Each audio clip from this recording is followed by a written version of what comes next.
ಅದೆಷ್ಟು ದಿನದಿಂದ ಹೊಂಚು ಹಾಕಿದ್ದಿ 10 ಜನರು ಉಂಡು ಬಿಟ್ಟಿರುವ ಎಂಜಲ ಎಲೆಯನ್ನು ಎಡೆಮಾಡಿ ಬೆಳೆಸಬೇಕೆಂದು.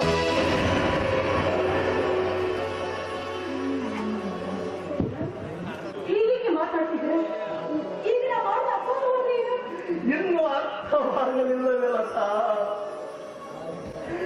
ಯಾರು ಮುಟ್ಟಲಾರದ ಬಂಗಾರದ ಬಟ್ಟಲಲ್ಲಿ ಉಂಡು ಪುನೀತನಾಗಬೇಕೆಂಬ ಹೆಬ್ಬಯಕೆನ್ನಿಟ್ಟುಕೊಂಡ ನನಗೆ 10 ಜನರು ಉಂಡು ಬಿಸಾಕಿರುವ ಎಂಜಲ ಎಲೆಯಲ್ಲಿ ನನಗೆ ಉಳಪಡಿಸಿದೆಯಲ್ಲವೇ?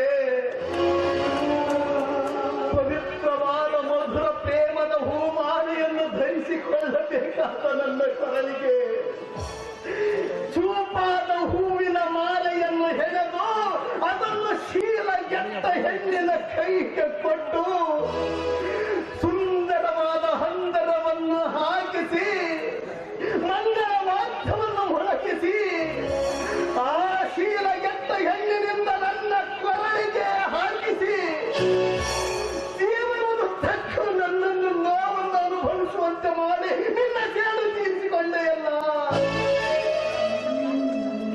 ಈಗಲಾದರೂ ತೃಪ್ತಿ ಆಯಿತೆ ನಿನ್ನ ಮನಕ್ಕೆ.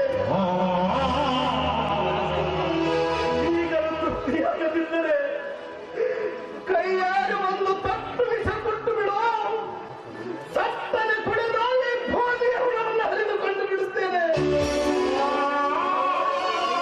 ನೀನಪ್ಪಣೆ ಹಾಯಾಗಿರುವೆಯಂತೆ. ಲತಾ, ನನ್ನ ಕೈ ಹಿಡಿದು ಬಾಳ್ವೆ ಮಾಡುವ ಇಚ್ಛೆ ನಿನಗಿರದಿದ್ದರೆ ನಿಷ್ಠುರವಾಗಿ ನೀನು ಅಲ್ಲೇ ಎಂದು ನನಗೆ ಹೇಳಿದರೆ ನನ್ನ ಹೃದಯದಲ್ಲಿ ನಿನಗೆ ನೀಡಿದ್ದ ಸತಿಸ್ಥಾನದ ಮೂರ್ತಿಯನ್ನು ಕೆತ್ತೊಯ್ಯದು. ಲತಾ ನನ್ನ ಒಡ ಹುಟ್ಟಿದ ಸಹೋದರಿ ಎಂಬ ಸತ್ಭಾವನೆಯಿಂದ ಮತ್ತೊಮ್ಮೆ ನಿನಗೆ ಪವಿತ್ರ ಸ್ಥಾನವನ್ನು ನೀಡುತ್ತಿದ್ದೆ. ಆದರೆ ಲತಾ, ಒಬ್ಬ ವ್ಯಭಿಚಾರಿ ಹೆಣ್ಣನ್ನು ತಂದು ನನ್ನ ಕತ್ತಿಗೆ ಬೈದೆಯಲ್ಲವೇ? ಇದಕ್ಕೆ ಅಂಗವನ್ನು ನಿರ್ಲಕ್ಷಿಸುತ್ತಾರೆಯಲ್ಲ.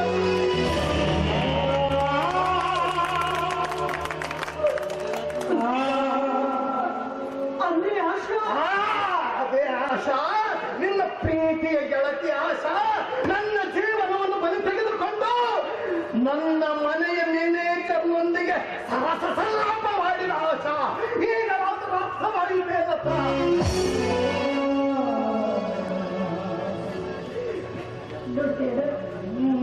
ನೀವು ಯಾಕೆ ತಪ್ಪಾಗಿ ತಿಳ್ಕೊತಿದ್ದೀರ? ಈಗ ಮನೆ ಮ್ಯಾನೇಜರ್ ಇದ್ದ ಸ್ವಲ್ಪ ಸರಿಗೆಯಿಂದ ಮಾತಾಡ್ಬೋದು. ನೀವಂದ್ರೆ ಈ ರೀತಿ ವಿಕಲ್ಪ ಮಾಡಿದ್ರೆ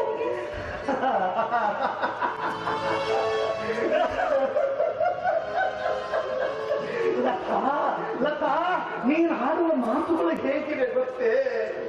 ಮುಗ್ಧ ಮಗುವನ್ನು ಸಾಂತ್ವನಗೊಳಿಸಲು ಕಹಿ ತುಂಬಿದ ಬೇವಿನ ಕಾಯಿಯನ್ನು ಸಿಹಿ ತುಂಬಿದ ಮಾವಿನ ಕಾಯಿ ತಿನ್ನು ಎಂದು ಹೇಳುವ ತಾಯಿಯ ಮಾತಿನಂತಿವೆ.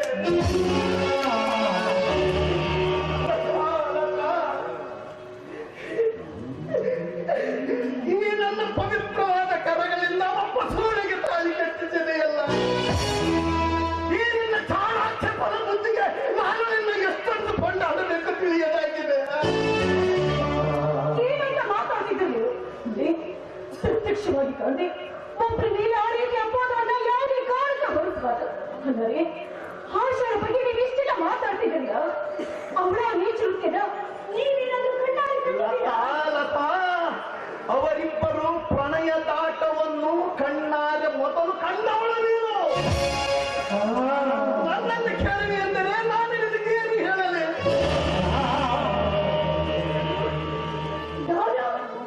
ನಾನು ಕಣ್ಣಾರೆ ಎಂದು ಯಾವಾಗ ಎಲ್ಲಿ ಎಂದು ಕೇಳುವೆಯ? ಅಂದು ನಾನು ಬೆಳಗಾವಿಯಿಂದ ಬಂದಾಗ ಅವಸರದಲ್ಲಿ ಮನೆಗೆ ಹೊರಟ ನನ್ನನ್ನು ಬಲವಂತವಾಗಿ ನಿಮ್ಮ ಮನೆಗೆ ಊಟಕ್ಕೆ ಕರೆದೆಯಲ್ಲ. ಆಗ ಅವರ ಪ್ರಣಯ ಚರ್ಚೆಯನ್ನು ನಮ್ಮ ಮನೆಯಲ್ಲಿ ನೀನು ಕಣ್ಣಾರೆ ಖಂಡಿತ ಇಲ್ಲವೋ? ಆಣೆ ಮಾಡಿ ಹೇಳಲ್ಲ.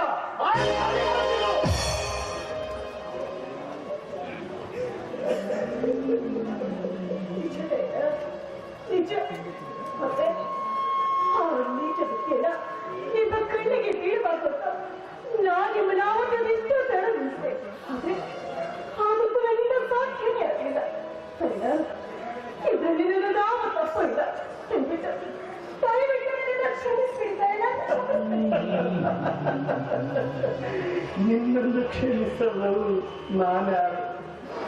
ಒಟ್ಟಾರೆ ನಾನಪ್ಪ ನಿರ್ಭಾಗ್ಯ ತೀರಿತು.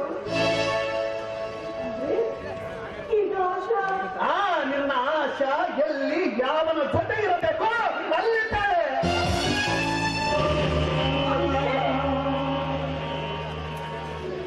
ಆಶಾ ಸರಿಯಾಗಿ ತಿಳಿದಂತೆ ಕೇಳು.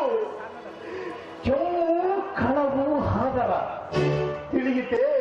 ಕೆಮ್ಮು ಕಳವು ಹಾದರ ಇವುಗಳನ್ನು ಮುಚ್ಚಿಡಲು ಪ್ರಪಂಚದಲ್ಲಿ ಯಾರಿಂದಲೂ ಸಾಧ್ಯವಿಲ್ಲ.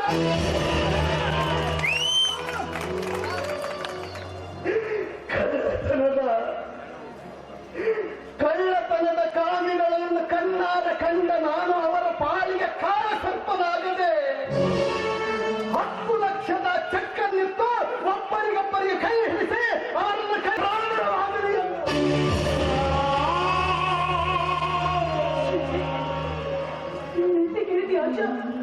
ಈಗ ನೀಚ ಪ್ರವೃತ್ತಿಗಳಿದ್ದಾರೆ ಅಂತ ನಾನು ಕನಸಲ್ಲೇ ಕೂಡ ಭಾವಿಸಿರಲಿಲ್ಲ. ಲತಾ ಲತಾ, ನನ್ನ ತಾಯಿ ನನಗೆ ಕಲಿಸಿರುವ ಪಾಠವೆಂದರೆ ಪ್ರೀತಿ, ಪ್ರೇಮ, ತ್ಯಾಗ, ಕರುಣೆ. ಅಂದಾಗ ಸಿಟ್ಟಿನ ಮನೆಯಲ್ಲಿ ಸುಟ್ಟು ಹಾಕುವುದು ಬುದ್ಧಿ ಹೊರಟಿದೆ ಈ ದಯಾನಂದ.